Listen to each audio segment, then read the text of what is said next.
Welcome to my home gym.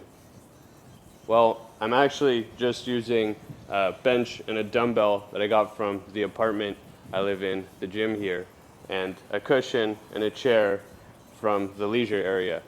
And the idea is that I'm being creative with my stuff at my home, and that you can replace these things with anything in many households that have a chair and a cushion, a bench, something, anything that weighs 20 pounds, because that's all you need, especially if we're talking about fixing your back pain.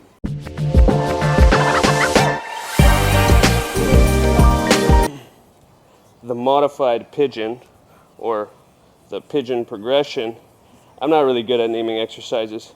I just find some tension and I chase it into further ranges of motion. So here we got some good long range tension in the external rotators of the glutes, and then I am contracting and lifting up for reps. And this is the incline pigeon, which is a progression from the 90-90. We still have the same points of contact with the knee and the foot, and we're using them, driving them into the bench to turn on the external rotators of the hip. And we can keep the back leg straight with glute activation to load the hips and feel free to get a little bit dynamic. The hip hinge is an exercise I'm going to do a whole nother video on, because I believe it's the first pattern we need to learn when considering lower back pain. But I'm using it here as a hip mobility exercise to get some hamstring length into my posterior chain.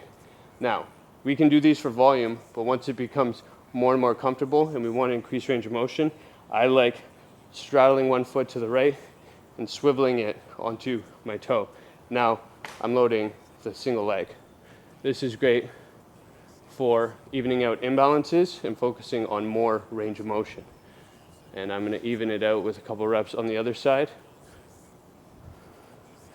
And eventually, when we get comfortable, we can add some external load.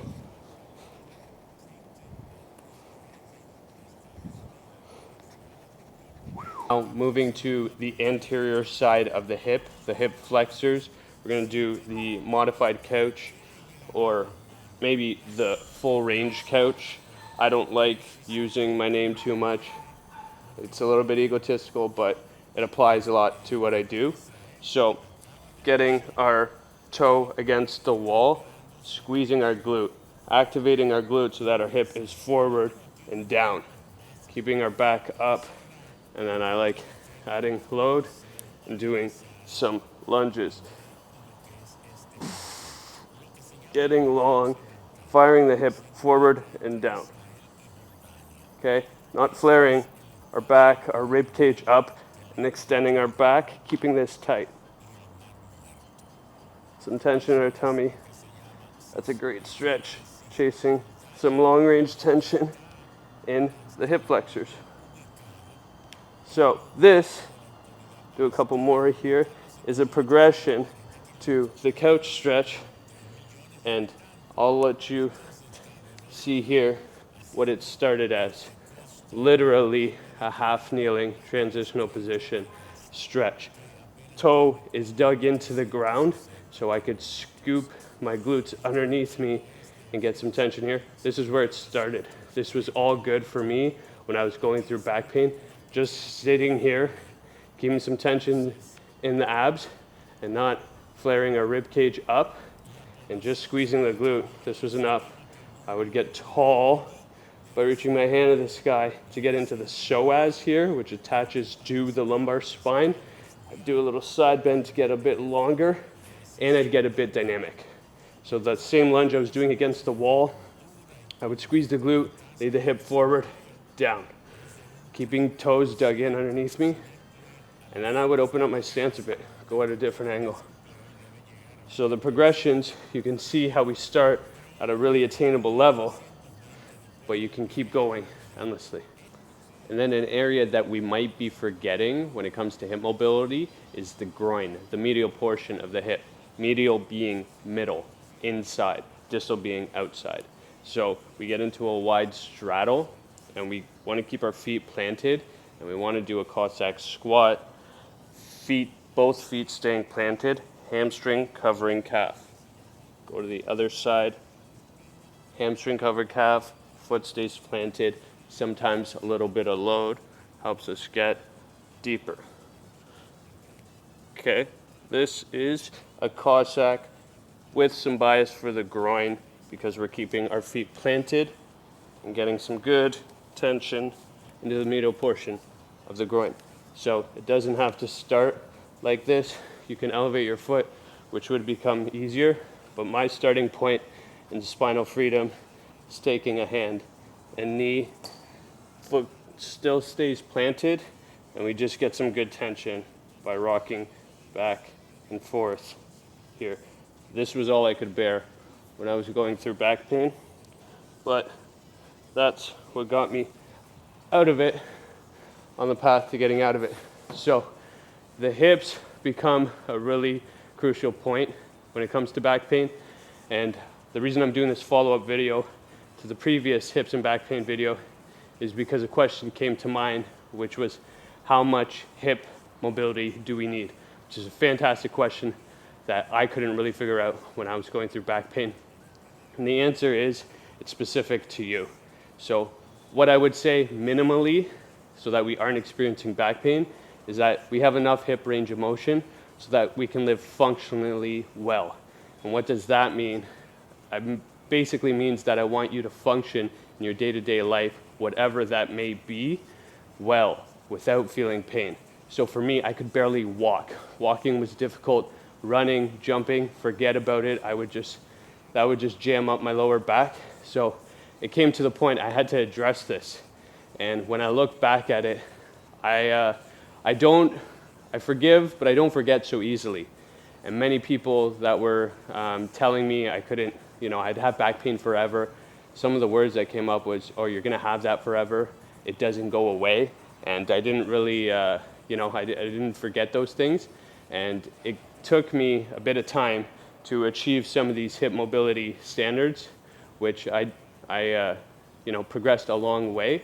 However, this is my route to kind of, not taking it personally, but kind of showing myself what I'm capable of.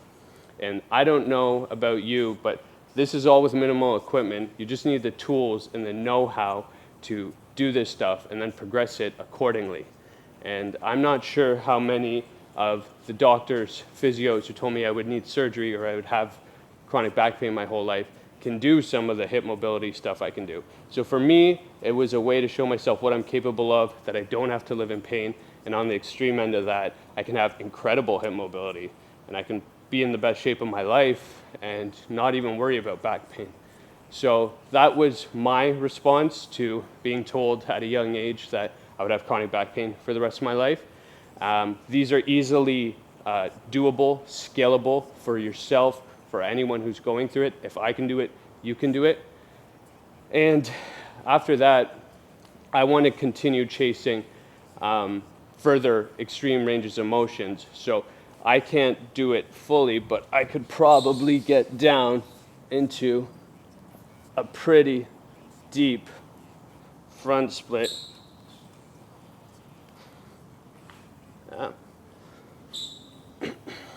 Right there, and do that. How many doctors and physios can do this? Right down.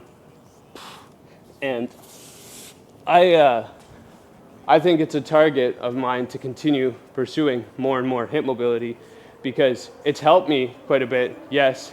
And I don't take any medication. I don't take any special therapy or treatment. And I'm not sure how many, physios, chiros, doctors, RMTs are able to do that. So it's not a flex. I'm not trying to show off, but all I'm saying is when it comes to hip mobility, I don't think there's anyone who's complained about having it. And vice versa, there is many who are in pain that have poor hip mobility or lack of range of motion in their hips. So the more you are willing to pursue it, the better you are. There isn't I train many people with back pain, and I have many clients who I do a lot of hip mobility with, and they're like, oh yeah, range, this feels wonderful. I feel so much better. I'm moving better. I see it all the time. So in this case, which isn't always the case, the more the merrier, the more the better. So keep doing your hip mobility. I have an easy, scalable route for people to start off. And it's designed for people in back pain. However, it is a remedial course. I think anyone can benefit from it. It's called Spinal Freedom. I'll link it in the description below. I priced it quite economically affordable while remaining competitive. So I want this to be something that everyone can afford. And it's a 28-day course that you have access to forever. I will drop the link in the comments below. And please, if you're able to, like, comment, share on this video. The more people that we can help with their hip mobility and thus help with their back pain, the happier I am and the better world we live in. So thank you for watching. I'll see you on the next one.